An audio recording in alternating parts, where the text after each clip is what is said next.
Hello everyone, good morning. Welcome back to my dream palette family. আজ তোমাদের সাথে একটা মিনি ব্লগ শেয়ার করব। তোমরা দেখো পুরোটা, আশা করি তোমাদের ভালোই লাগবে।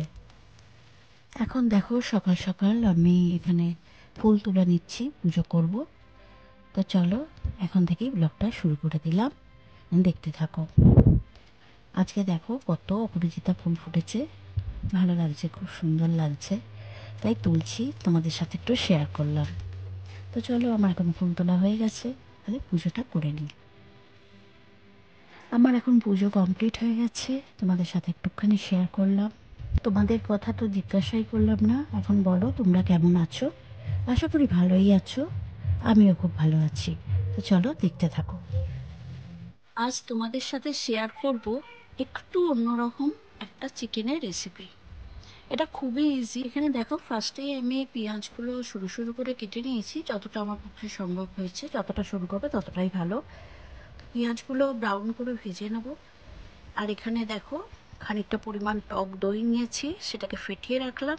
পেঁয়াজগুলো ব্রাউন করে ভাজা হয়ে গেছে, এবার এতে আমি হাফ কাপ মতো জল দিয়ে সমস্ত মশলা অ্যাড করে দিচ্ছি।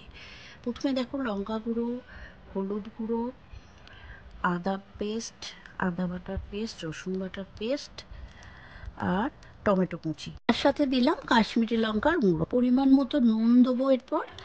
আর অ্যাড করব সেই স্পেশাল মশলাটা, যেটার জন্য এই চিকেনটাকে অন্য সব চিকেনের রেসিপি থেকে আলাদা করে চেনা যাবে। এই যে সেই মশলাটা পরিমাণ মতো দিয়ে দিলাম, দিয়ে এটাকে ভালো করে মিশিয়ে দিলাম, দিয়ে এবার এটাকে চাপা দিয়ে দেবো। ঠিক আছে, এইবারে কি করব, চিকেনটাকে ভালো করে ধুয়ে রেখে দিয়েছিলাম আগেই। এবার দেখো জলটা পুরো কমে গেছে, কমে গিয়ে একটু তেল ছেড়ে দেবে, তখন এই পর্যায়ে চিকেনটা আমি অ্যাড করে দেবো। চিকেনে কিন্তু কোনো রকম ম্যারিনেট আমি করিনি। দিয়ে ভালো করে চিকেনের সাথে মশলাগুলোকে কষিয়ে নেবো। এইবারে পুরো প্রসেসটাই হবে কষানোর ওপর।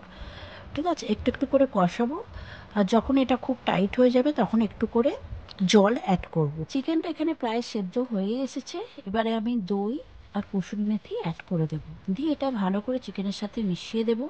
আর যে স্পেশাল মশলাটা, সেটা তোমাদের সাথে শেয়ার করা হয়নি, ওটা আমার ভিডিও করা হয়নি, ওটা আমি লিখে দেবো, ওটা আমি স্ক্রিনের ওপর লিখে দেবো। তোমরা অবশ্যই একবার ট্রাই করো, আর কেমন হয়েছে আমাকে জানিও।